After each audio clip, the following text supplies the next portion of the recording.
warahmatullahi wabarakatuh. Salam sejahtera untuk kita semua. Kami dari kelompok 7 akan mempresentasikan materi dari mata kuliah Kebijakan dan Regulasi Hutan tentang pilar-pilar kebijakan pengelolaan hutan. Saya Asfarina Asfahani, NIM 119420049. Saya Esti Yunita, NIM 119420010. Nama saya Rafa Eka Ramadia, NIM 119420015. Perkenalkan, saya Maulana Ade Hamadi dengan NIM 119420019.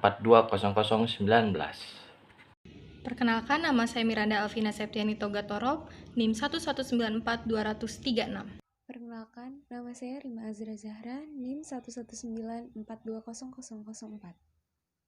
Yuk kita simak videonya bersama-sama. Pembahasan yang akan kami jelaskan dari pilar-pilar kebijakan pengelolaan hutan, yaitu yang pertama sumber daya hutan, yang kedua pemerintah, dan yang ketiga masyarakat.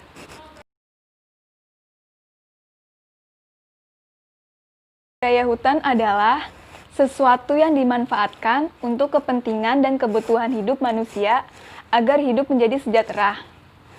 Sumber daya alam tersebut dapat dikelompokkan menjadi beberapa golongan.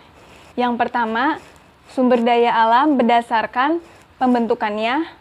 Yang kedua, menurut sifat kelestariannya. Yang akan kami bahas yaitu yang pertama, sumber daya alam berdasarkan pembentukannya. Ada dua, yang pertama sumber daya alam hayati atau biotik, dan yang kedua sumber daya alam non-hayati atau abiotik. Sumber daya alam hayati atau biotik adalah sumber daya alam yang berasal dari makhluk hidup, sedangkan sumber daya alam non-hayati atau biotik adalah sumber daya alam yang berasal dari benda mati. Menurut sifat kelestariannya dapat dibedakan menjadi dua.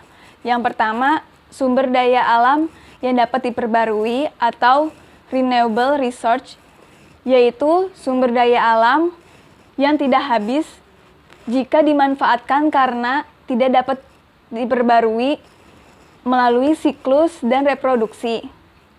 Yang kedua, sumber daya alam yang tidak dapat diperbarui atau renewable resource, yaitu sumber daya alam yang cepat habis karena tidak dapat diperbarui.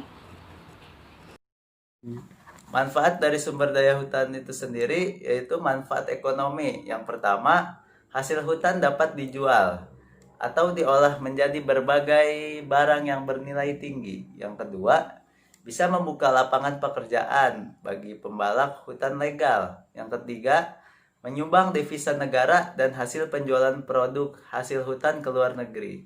Manfaat lain yaitu manfaat klimatologis. Yang pertama, hutan dapat mengatur iklim. Yang kedua, hutan berfungsi sebagai paru-paru dunia yang menghasilkan oksigen yang banyak. Lanjut ke manfaat hidrologis. Yang pertama, dapat menampung air hujan di dalam tanah. Kedua, mencegah intrusi air laut yang asin. Dan yang ketiga, menjadi pengatur tata air tanah. Dan manfaat terakhir yaitu manfaat ekologis. Yang pertama, mencegah erosi dan banjir. Kedua, menjaga dan mempertahankan kesuburan tanah. Ketiga, sebagai wilayah untuk melestarikan keanekaragaman hayati. Pilar pemerintah. Setelah runtuhnya rezim Orde Baru, banyak politisi dan pakar menyuarakan untuk diadakannya konsep desentralisasi. Mereka menganggap konsep sentralisasi merupakan penyebab terjadinya kerusuhan politik dan ekonomi di Indonesia. 1. Konsep desentralisasi. Konsep desentralisasi mengharuskan pemerintah pusat mendistribusikan kewenangan kepada pemerintah daerah. Pembagian kewenangan antara pemerintah pusat kepada pemerintah daerah harus berlandaskan pada peraturan perundang-undangan. 2. Konsep dekonsentrasi. Di sektor kehutanan, sebelum otonomi daerah, berdasarkan Undang-Undang Nomor 22 Tahun 1999, tampak banyak kantor-kantor Departemen Kehutanan. Kantor-kantor Departemen Kehutanan ini menjalankan fungsi-fungsinya. Fungsi-fungsinya ialah 1. Mempersiapkan dan mengkoordinasi perencanaan dan program dari pemerintah daerah agar selaras dengan kebijakan pemerintah pusat.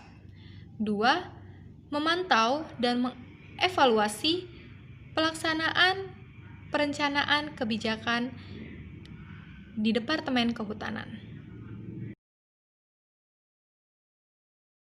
Masyarakat diatur dalam Undang-Undang Nomor 32 Tahun 2009 yang terbagi atas 2. Pertama, peran masyarakat dalam perlindungan dan pengelolaan lingkungan hidup. Yang kedua, peran masyarakat dan penegakan hukum lingkungan hidup. Yang pertama kita bahas itu adalah peran masyarakat dalam perlindungan dan pengelolaan lingkungan hidup. Sesuai dengan undang-undangnya, yaitu Undang-Undang Nomor 32 Tahun 2009, maka di sini dijabarkan bahwa pengelolaan sumber daya alam harus sesuai, selaras, dan seimbang dengan fungsi lingkungan hidup itu sendiri. Nah, di sini dalam bukunya Waluyo tahun 2002, dia menjabarkan peran serta masyarakat ada 5, yaitu 1. Sebagai kebijakan, 2. Sebagai strategi, 3. Sebagai terapi, yang keempat sebagai alat komunikasi, yang kelima sebagai penyelesaian sengketa. Oke, yang kedua adalah peran serta masyarakat dan penegakan hukum lingkungan. Dengan diberlakukannya Undang-Undang Nomor 32 Tahun 2009 tentang perlindungan dan pengelolaan lingkungan hidup, diharapkan bahwa penggunaan sumber daya alam harus sesuai atau selaras dan serasi serta seimbang dengan fungsi lingkungan hidup. Selanjutnya adalah syarat-syarat agar peran masyarakat itu menjadi efektif dan berdaya guna. Yang pertama adalah penerimaan informasi dengan mewajibkan bahwa pemrakarsa kegiatan itu harus mengumumkan secara rinci rencana kegiatannya. Dan yang kedua adalah informasi lintas batas. Mengingat masalah lingkungan tidak mengenal batas wilayah yang dibuat oleh manusia, maka dari itu kita membutuhkan informasi lintas batas, karena suatu kejadian masalah atau lingkungan, kerusakan lingkungan di suatu daerah akan mempengaruhi daerah yang lainnya atau provinsi atau negara yang lain, itu contohnya. Dan yang ketiga adalah informasi tepat waktu. Suatu proses peran serta masyarakat yang efektif adalah memerlukan informasi yang sedini mungkin dan seteliti mungkin sebelum keputusan terakhir itu diambil. Dan yang keempat, informasi yang lengkap dan menyeluruh. Walau isi dari suatu informasi tersebut akan berbeda, tergantung keperluan bentuk kegiatan yang kita butuhkan atau yang kita rencanakan. Tapi pada intinya informasi itu haruslah yang menjabarkan rencana kegiatan tersebut secara rinci ataupun dengan alternatif kegiatan yang lain yang akan kita ambil, yang akan kita terapkan nantinya. Dan yang kelima adalah informasi yang dapat dipahami. Dinas Kehutanan adalah aparat gubernur, tetapi secara teknis dan fungsional dibina oleh Departemen Kehutanan melalui kantor wilayah Departemen Kehutanan yang berada di provinsi yang bersangkutan. Kepala Kantor Departemen Kehutanan bertindak sebagai Ketua Umum, sedangkan Kepala Dinas Kehutanan Provinsi bertindak sebagai Ketua Harian. Struktur organisasi Dinas Kehutanan Provinsi terdiri atas Sekretariat, Subdinas Usaha Hutan, Subdinas Penyuluhan dan Keamanan, Subdinas Bina Program. Perlunya peran masyarakat telah pula diungkapkan oleh Profesor Kusnadi Harja Sumantri bahwa selain memberikan informasi yang berharga kepada pengambil keputusan, peran serta masyarakat akan mereduksi kemungkinan kesediaan masyarakat untuk menerima keputusan.